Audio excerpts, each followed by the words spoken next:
Welcome to Matters Financial and Geopolitical from a Frontier. Thank you as always for stopping by. I'm always grateful. Sub-Saharan Africa, this is from Getty Images, AFP, via The Guardian. Orthodox pilgrims attend a Christmas Eve celebration at Medhane, Alem. The Ethiopian Orthodox Christmas, called Lidet or Gena, attracts pilgrims from across the country.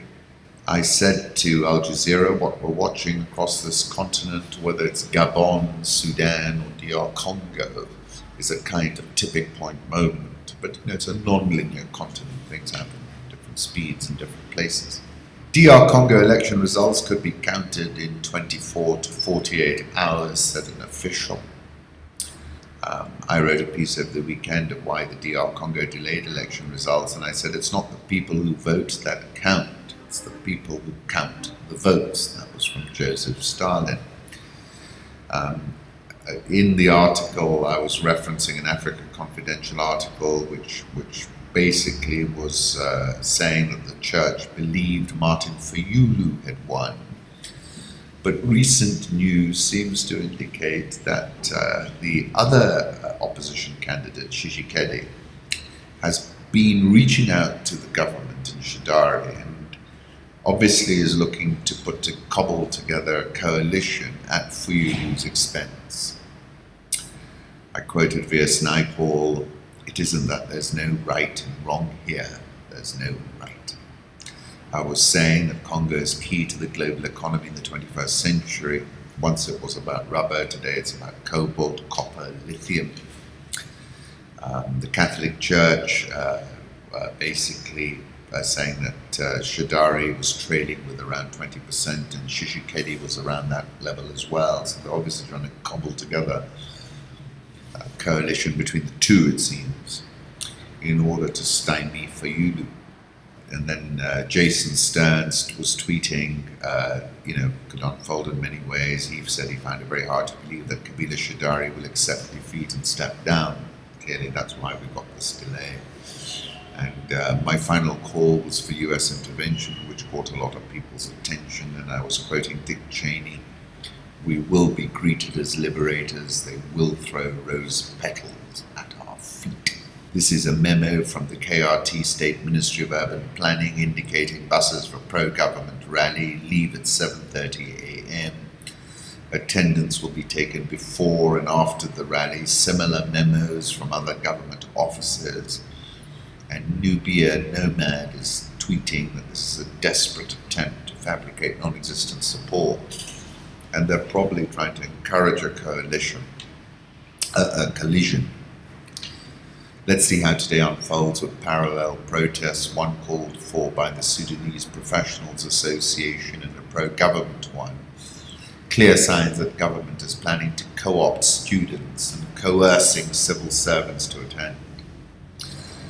And again, I refer you to that article about Ouagadougou's signal to Sub-Saharan Africa. We need to ask ourselves, how many people can an incumbent shoot stone cold dead in such a situation? 100, 1,000, 10,000. This is another point. There is a threshold beyond which the incumbent can't go. Where that threshold lies will be discovered in the throes of the event. Now, I was saying, therefore, the preeminent point to note is that protests in Burkina Faso achieved escape velocity. Overthrowing incumbents is all about acceleration, momentum, and speed, best characterized by the German word blitzkrieg. A Congolese wrestler's féticheur sits on top of a car as he arrives at the Stade de Martyrs for a sports exhibition day. I think that was the same stadium where Ali fought George Foreman, if I'm not mistaken. Mozambique bribe claims could void debts, law professor says. The arrest of Mozambique's ex-finance minister and 3 former Credit Suisse managers over alleged bribes could render void about $2 billion of project loans to the country. According to Mitu Gulati, a law professor at Duke University in the United States, the debtor probably has a good case to make that these loans were infected with corruption by the agents who contracted the loans and therefore voidable. Now, that does not exempt the debtor from having to give back the funds that it did receive, but is quite possibly an effective argument to make to obtain a better settlement in a restructuring. Mozambique didn't receive any of the funds, as the banks that arranged the loans, Credit Suisse and VTB Capital, pay the money directly to the contractor in Abu Dhabi. And then this is an interesting point: the conversion into the Eurobond makes things worse for the prospect of mounting a defense. I fear that this is why this got converted into a nice Eurobond, modern money laundering. This is a photograph of Manuel Chang in the dock for his extradition hearing in Pretoria, South Africa. And you know, I was in Maputo in 2014 for an Africa Rising conference where I took this photograph. One day you're the Minister of Finance, you can see him there next to Gwebeza, who was the president at the time and whom I met in Doha. And then another day you're in the dock. That's 2019. I called it Matters Chang Man. Barack Obama said, "The arc of the moral universe is long, but it bends towards justice." This is the poster of the Africa Rising Conference in Maputo. This is a photograph I took from the sea, Maputo from the sea. Madagascar court declares Rajoelina winner of the presidential vote.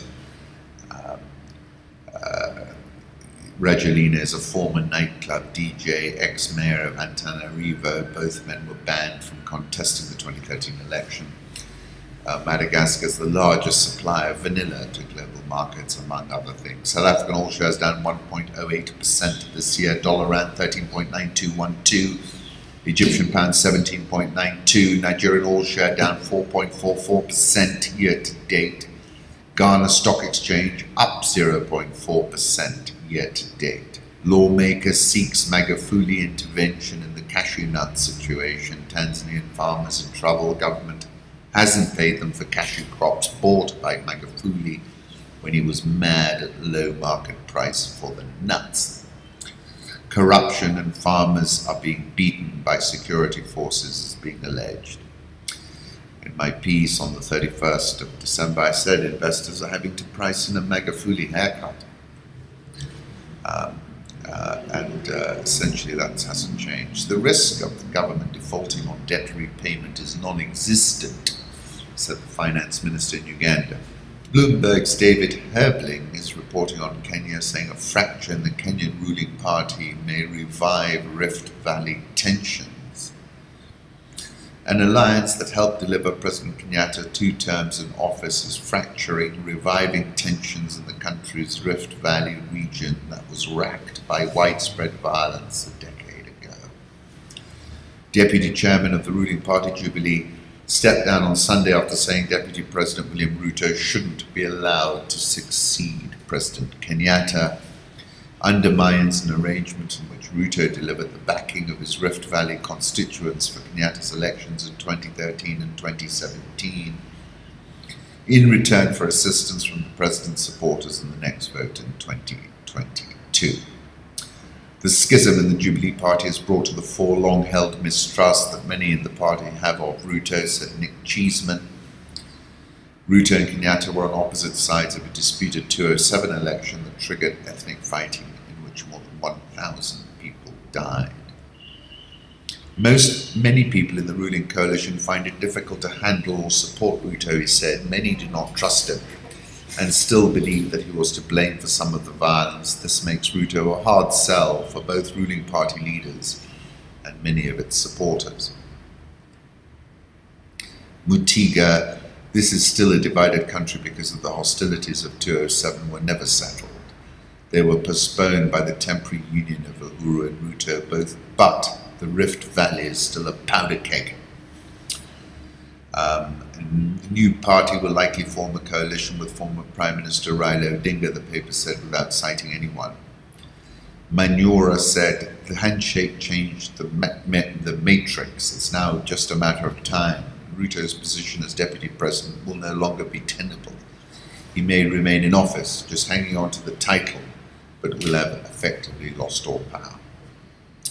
So it's a very fluid political situation we got here. Phoenici Capital has signed an agreement to sell Hillcrest to Dubai-based gems for 2.6 billion shillings, which is $26 million or thereabouts. The latest deal in the high-end private education industry. Nairobi all shares down 1.11% year to date. Investors at the NSE suffered the inconvenience of being unable to trade for the better part of Tuesday following a technical hitch. The NSE 20 is down 1.88%. Thank you for stopping by.